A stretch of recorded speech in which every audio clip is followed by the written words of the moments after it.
Bonjour à tous et bienvenue, vous regardez 6 minutes chrono, le rendez-vous quotidien de la rédaction de Lyon Capitale. Aujourd'hui, on va se poser une question à plusieurs milliards d'euros, peut-être 3, peut-être 4. Quelle ligne de métro pour l'agglomération lyonnaise? Une grande concertation a débuté le 20 septembre pour 4 lignes, l'extension de la ligne A vers Meyzieux, de la B vers Caluire, de la E vers Tassin-la-Demi-Lune et la D vers la Duchère. Aujourd'hui, on va parler du scénario de la ligne B avec Philippe Cochet. Bonjour. Bonjour. Alors vous êtes maire de Caluire-et-Cuire, ville qui serait finalement au milieu de cette prolongation de la ligne B, puisqu'on parle d'une prolongation de Charpennes à Rieux-la-Pape, en passant par Caluire-et-Cuire. Pourquoi cette ligne, elle est prioritaire par rapport aux autres? Pourquoi pour vous, si on doit en faire une, c'est celle-là, puisqu'il est question de n'en faire qu'une? Alors tout d'abord, sur le principe, nous on était pour un plan métro. C'est-à-dire qu'aujourd'hui on parle de la B, et bien sûr on va en parler, mais je pense qu'au-delà de la B, c'est un plan métro qu'il faut pour l'agglomération. La ligne B, elle est intéressante à plus d'un titre. Tout d'abord, c'est un des secteurs avec Rieux qui est en développement important, à la limite de l'Ain, et on sait qu'il y a beaucoup de circulations qui vont en direction notamment du centre-ville, et il y a un passage oublié qui devient un point d'étranglement, qui est en particulier la notion de traversée des ponts, pour ne pas le citer, notamment le pont Poincaré, et le fait de pouvoir avoir un moyen de transport qui garantisse donc une durée de transport est un atout considérable. Ce qui veut dire que intrinsèquement, cette ligne, elle nécessitera à un moment ou à un autre ce qu'on appelle des parkings relais en amont, et il y a les espaces pour sur Rieux-la-Pape, et on en a discuté donc avec Alexandre Vincendet et également donc le maire de Sathonay, pour pouvoir trouver la meilleure formule pour bien desservir ce plateau nord.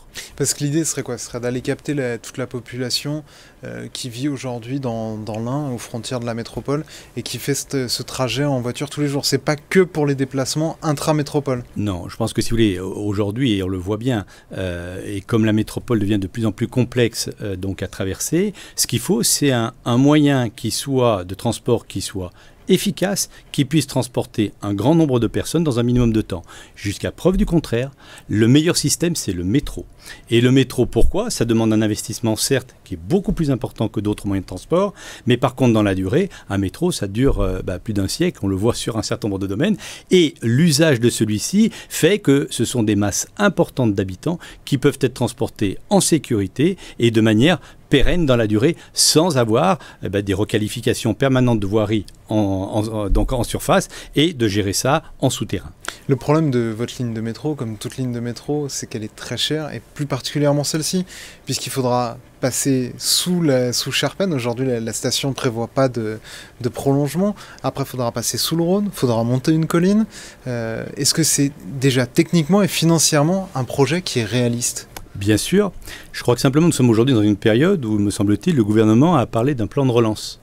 Quel est le rôle du président de la métropole? C'est d'aller chercher des financements. On sait bien que la métropole, toute seule, ne peut pas financer de tels investissements. Et je ne parle pas uniquement de cette... C'est une question à 3-4 milliards, là. Non, mais tout à fait. Mais si la deuxième agglomération de France n'est pas fichue d'avoir la capacité à mobiliser des montants pareils par rapport à une urgence qu'il y a sur un territoire comme ceci, je me demande quel est le rôle du président de la métropole. La métropole réfléchit, en tout cas en ce qu'on appelle dans le jargon en off, à des métros qui coûteraient un peu moins cher, qui seraient un peu plus faciles à construire, ça prendrait moins de temps. C'est une partie, finalement, un alliage entre enterré et aérien. Ça pourrait être le cas sur cette ligne B, puisqu'on serait en aérien le long du boulevard Stalingrad, et après, pendant une partie de la traversée de Caluire, et pareil, probablement à Rieux. Est-ce que vous, c'est une option, par pragmatisme, que vous pourriez accepter ? Ah, bien sûr que non. Bien sûr que non. Un métro, c'est par définition enterré. Si la volonté, parce qu'en fait on le voit bien, derrière tout ça, la volonté est de prendre de la place en surface pour empêcher en fait l'accès des voitures. Bon, ça on a compris, c'est la politique de la métropole, simplement c'est une vision à très court terme qui ne tient pas compte de la réalité. Le fait d'avoir un métro enterré, tout d'abord, ça permet certes d'avoir peut-être un délai un petit peu plus long dans la réalisation, mais d'avoir une garantie que quelles que soient les situations, ce métro fonctionnera. On le voit aujourd'hui, ce qui est aérien pose un problème notamment de nuisance sonore, ce qui est quand même un sujet non négligeable, et par ailleurs, il est beaucoup plus intéressant de faire, de libérer de l'espace en surface et donc de concentrer ces moyens de transport en sous-sol, étant donné que ça ne gênera pas d'autres moyens de déplacement, certes la voiture, le vélo et surtout les piétons. Un autre handicap de cette candidature, j'allais dire, de la ligne B du métro, c'est qu'aujourd'hui, le développement démographique de l'agglomération, il se fait plutôt à l'est. La logique serait quand même plutôt de partir vers l'est, non?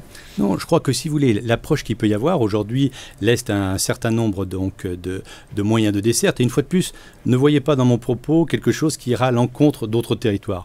Je sais que la volonté de la métropole est d'essayer de monter les territoires ou les maires les uns contre les autres. Et je veux dire, il y a une très grande sérénité par rapport à cela. Nous allons présenter chacun nos arguments, mais en aucun cas nous irons critiquer tel ou tel autre développement. Pourquoi? Parce que nous, dans le projet global initial, ce que nous proposions, c'était un plan métro qui allait bien sûr dans les différents secteurs, dans les différents cadrans de la métropole. Donc, ce qui se passe à l'Est, c'est tout à fait respectable. Ce qui se passe à l'Ouest, c'est tout à fait respectable. Et donc, ce qui se passe au Nord, l'est également.